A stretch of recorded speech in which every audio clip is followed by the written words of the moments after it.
Hello students, welcome to our third year class of optimisation techniques. पिछले turn पर हमने linear programming problem से related एक problem की थी जिसमें हमको कहा गया था मैथमेटिकल फॉर्मुलेशन करने का प्रॉब्लम का। यहाँ भी एक अपन एग्जांपल और ले रहे हैं जिसमें हमने क्या करना है, मैथमेटिकली फॉर्मुलेट करना है प्रॉब्लम को। तो प्रॉब्लम देखें किस तरीके की। बूढ़ी मुर्गियाँ 2 रुपये प्रति मुर्गी एवं जवान मुर्गियाँ 5 रुपये। ये 2 रुपये की तो बूढ़ी मुर्गी, 5 रुपये की जवान मुर्गी, और प्रति मुर्गी की दर से क्रय की जा सकती है। तो ये इसका परचेजिंग कॉस्ट है। ठीक है। बूढ़ी मुर्गियाँ एक सप्ताह में 3 अंडे देती है, तो बूढ़ी मुर्गी जो है एक सप्ताह में कितने अंडे देती है, 3। और जवान मुर्गी जो है एक सप्ताह में कितने देती है, 5 अंडे देती है। ठीक है। प्रत्येक अंडे का मूल्य 30 पैसे। ये भी बात सही है कि 30 पैसे का एक अंडा बिकता है। फिर आगे ये कहता है कॉस्ट क्या है। एक मुर्गी ये वाली जो है, इसको एक सप्ताह में खिलाने का व्यय 1 रुपया होता है। अब वो चाहे जवान मुर्गी हो चाहे बूढ़ी मुर्गी हो, एक सप्ताह में 1 रुपये का वो दाना वाना खाती है। तो अब ये आगे कहता है मुर्गी को क्रय करने के लिए केवल 80 रुपये प्राप्त हैं। ये खास चीज़ आप देखें इसमें प्रॉब्लम में दे रखी है कि मुर्गी आप कितने की खरीद नहीं सकते, 80 रुपये से ज़्यादा आपके पास मुर्गी परचेज करने के लिए नहीं है। और एक समय में 20 से ज़्यादा मुर्गियों के रहने का स्थान उपलब्ध नहीं है। 20 से ज़्यादा मुर्गियां भी नहीं रह सकती, ये भी खास बात है। एक कंस्ट्रेंट फिर डाल दिया कि 20 से ज़्यादा मुर्गियों को रखने की स्थान भी उपलब्ध नहीं है। तो अब क्या हमारे को कहा गया कि रैखिक प्रोग्राम समस्या को सूत्रित कीजिए तथा इस समस्या को आलेख विधि से हल करते हुए ज्ञात कीजिए कि प्रति सप्ताह अधिकतम लाभ के लिए किस किस्म की कितनी मुर्गियां क्रय की जाएं। तो इसका सिर्फ अपन अभी फर्स्ट पार्ट करेंगे, क्योंकि अभी आलेखी हल या जो उसका ग्राफिकल सॉल्यूशन है उसके बारे में बात करेंगे तो पहले ज़्यादा कॉम्प्लिकेटेड हो जाएगा मामला। अभी हम सिर्फ जो है किस तरह मैथमेटिकल फॉर्मुलेशन करना है प्रॉब्लम का, उसकी बात कर रहे हैं। अभी उसके सॉल्यूशन की बात नहीं कर रहे हैं। तो ये हमको जो है प्रॉब्लम ये कहती है कि किस किस्म की कितनी मुर्गियां क्रय की जाएं। बूढ़ी मुर्गी कितनी की जाएं क्रय, और जवान मुर्गी कितनी की जाएं। कंस्ट्रेंट्स हमको जो है इसने दे रखे हैं। तो अब साहब अपन बढ़ते हैं इसके मैथमेटिकल फॉर्मुलेशन की तरफ। तो मैथमेटिकल फॉर्मुलेशन में क्या करना है उसको हम देखें कि किस तरीके से मैथमेटिकली फॉर्मुलेट करेंगे। तो देखें, अब ये कहता है माना एक्स बूढ़ी मुर्गियाँ, ये लिखा एक्स बूढ़ी मुर्गियाँ और x2 जवान मुर्गियाँ क्रय की जाती हैं, ये मान के चलें। और टेबल जो फॉर्म करनी है वो टेबल ऊपर अपन बना लेते हैं। क्या, सबसे पहले अपन यहाँ लिखते हैं मुर्गियाँ, साधन क्या, बूढ़ी मुर्गी और जवान मुर्गी। प्रत्येक मुर्गी का मूल्य कितना है, 2 रुपये बूढ़ी मुर्गी का है, जवान का 5 रुपये। प्रति सप्ताह अंडे देने का जो है वो बूढ़ी मुर्गी का 3 का है और जवान का 5 का है। प्रति सप्ताह मुर्गियों को खिलाने का व्यय एक जैसा है, बूढ़ी मुर्गी का और जवान मुर्गी का दोनों का 1 रुपया है। ठीक है। अधिकतम क्रय करने का जो अपनी कैपेसिटी है वो 80 रुपये की, 80 रुपये से ज़्यादा हम क्रय नहीं कर सकते। प्रत्येक अंडा जो है जाता है कितने का, 30 रुपये का, 30 पैसे का। तो ये जो है अपनी जो है मैथमेटिकल फॉर्म। और फिर मुर्गियों के रहने का स्थान कितना है साहब, 20 से ज़्यादा अपन मुर्गियाँ नहीं रख सकते। तो एक टेबल हमने फॉर्म करी जिसके अंदर सारी की सारी जो प्रॉब्लम थी उसको हमने जो है इस फॉर्म में रख लिया।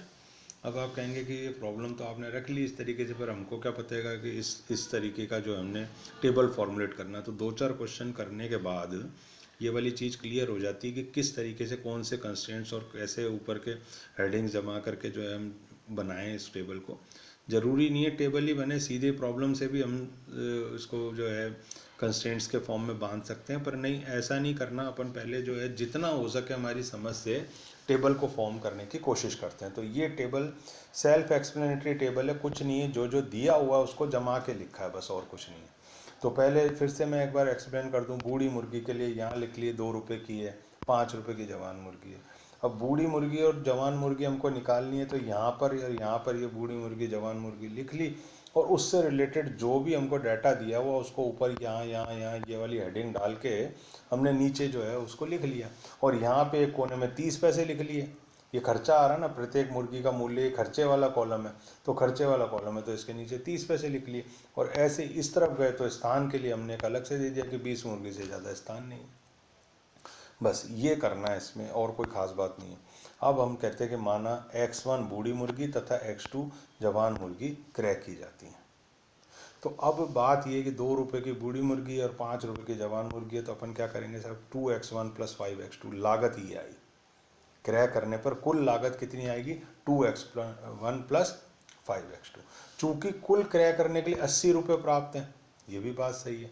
आप कितनी भी मुर्गी खरीद लो x1, कितनी भी मुर्गी खरीद लो x2, घुमा फिरा करके 2x1 + 5x2 जो है 80 रुपये से कम होना चाहिए, क्योंकि खर्चा करने के पास के लिए हमारे पास 80 रुपये मुर्गी खरीदने के लिए।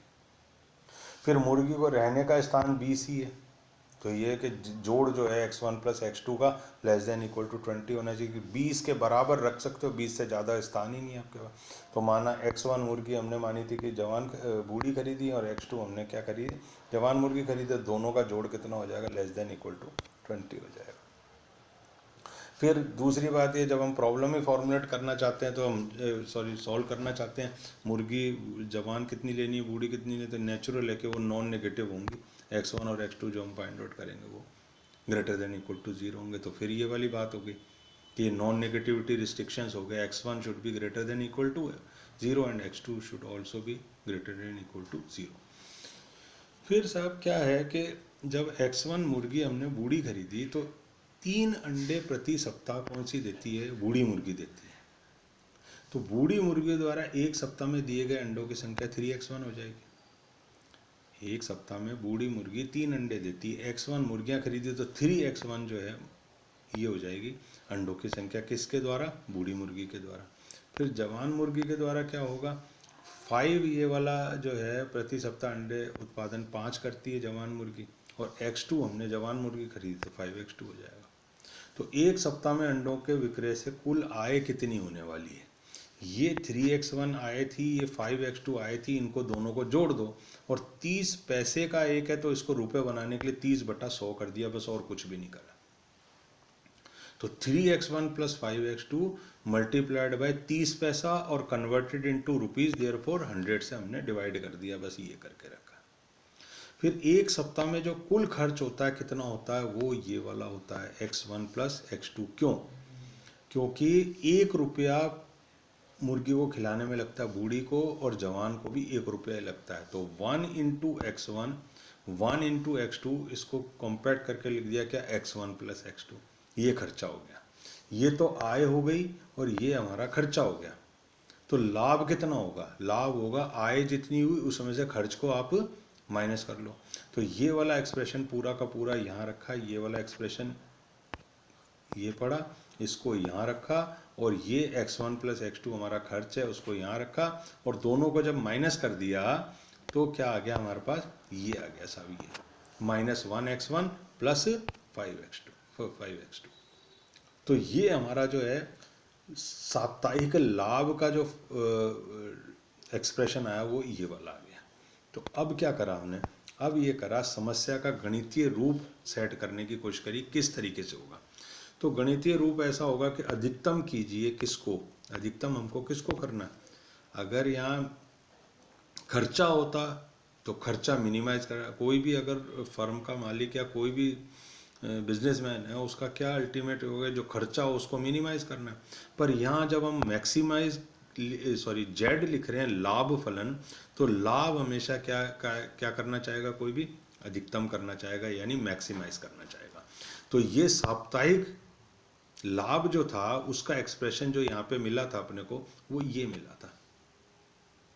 तो हमारा अधिकतम करने उद्देश्य क्या रहेगा, उद्देश्य ऑप्टिमाइज किसको करना है, मैक्सिमाइज करना है किसको, लाभ को। कौन सा लाभ, साप्ताहिक लाभ जो ये वाला। तो हमने क्या लिख दिया, मैक्सिमाइज जेड, यानी अधिकतम कीजिए किसको, जेड को, जो कि ये है -1x1 + 5x2। अब इसको तो अपन अधिकतम कर लेंगे, पर खास बात क्या रही, खास बात ये रही कि इसको अधिकतम किन बंदिशों के तहत करें। तो बंदिशें ये कहलाती हैं प्रतिबंध। आपको मैं जगह जगह इसलिए ये वाली चीज़ दोबारा समझाता जा रहा हूँ, जिन्होंने पिछला वाला लेक्चर नहीं देखा होगा, पिछले से पिछले वाला, जिसमें हमने उद्देश्य फलन की बात करी थी, प्रतिबंध की बात करी थी, नॉन नेगेटिविटी रिस्ट्रिक्शंस की बात करी थी, वो सारी चीज़ें यहाँ पर यूज़ हो रही हैं। तो सबसे पहले मैक्सिमाइज करना है किसको, z को, जो कि लाभ है, लाभ फलन ये था, तो इसको मैक्सिमाइज करना, ये हमारा उद्देश्य फलन हो गया, है ना, ऑप्टिमाइजिंग फंक्शन जो भी है। उसके बाद प्रतिबंध क्या क्या रहे, प्रतिबंध ये रहे कि साहब 2x1 plus 5x2 is less than equal to 80, यानी x1 मुर्गी जो है बूढ़ी और x2 मुर्गी जो जवान है, इनको जो हम खरीदेंगे, ठीक है, 2 रुपये की तो बूढ़ी मुर्गी, 5 रुपये की जवान मुर्गी, जब हम इसको खरीदेंगे, इसको खरीदने के लिए अब हमारे पास 80 रुपये से ज़्यादा नहीं है, तो हम क्या कर देंगे, लेस देन इक्वल टू 80, ये प्रतिबंध हो गया। दूसरा प्रतिबंध ये भी हो गया कि x1 plus x2 is less than equal to 20, क्यों, क्योंकि हमने कहा है कि यहाँ पर ये क्वेश्चन में दे रखा है ये कि 20 मुर्गियों को रखने से ज़्यादा हमारे पास स्थान उपलब्ध नहीं है। तो अगर x1 बूढ़ी मुर्गी खरीदी, x2 जवान मुर्गी खरीदी, जैसे भी मर्जी खरीद लो, पर x1 x2 का जोड़ जो है हमेशा लेस देन इक्वल टू क्या रहेगा, 20 रहेगा, यानी 20 से ज़्यादा जोड़ कभी भी इसका नहीं आना चाहिए, स्थान ही 20 है, तो लेस देन इक्वल टू 20। तो ये तीन चीज़ हमारे को मिली, 1 2 और ये 3।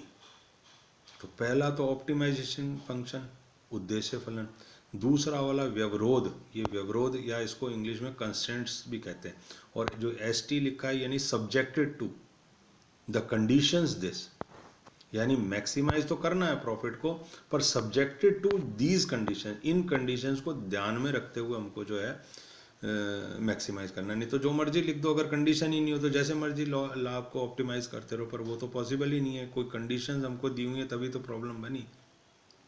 तो ये वाली जो चीज़ है इसके अंदर, ये दोनों जो 80 और ये 20, ये हमको ये बता रही है कि आपको बंध के इन दोनों कंस्ट्रेंट्स में चलना है। तो व्यवरोध, अवरोध या कंस्ट्रेंट्स या बंदिशें, वो ये वाली दो बंदिशें, और ये मैक्सिमाइज जेड जो करना वो ये वाला उद्देश्य फलन है। और तीसरी खास बात जो है इसमें, चौथी खास बात कहनी चाहिए, वो ये है कि मुर्गियों की संख्या जो है कभी भी नेगेटिव नहीं होगी, x1 x2 is greater than 0, और इसके लिए यहाँ पर ये लिखा ऋणोत्तर संबंध, यानी नॉन नेगेटिविटी रिस्ट्रिक्शंस।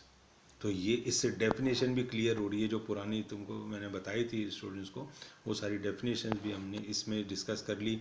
ये क्वेश्चन है, इसको अच्छे से करें, पिछला क्वेश्चन जो कराया उसको भी करें, और आगे के जो अनसॉल्व क्वेश्चन हैं उनको अपने आप थोड़ा थोड़ा करने की कोशिश करें, तो आगे फिर अपन और डिस्कस करेंगे। Okay, thanks.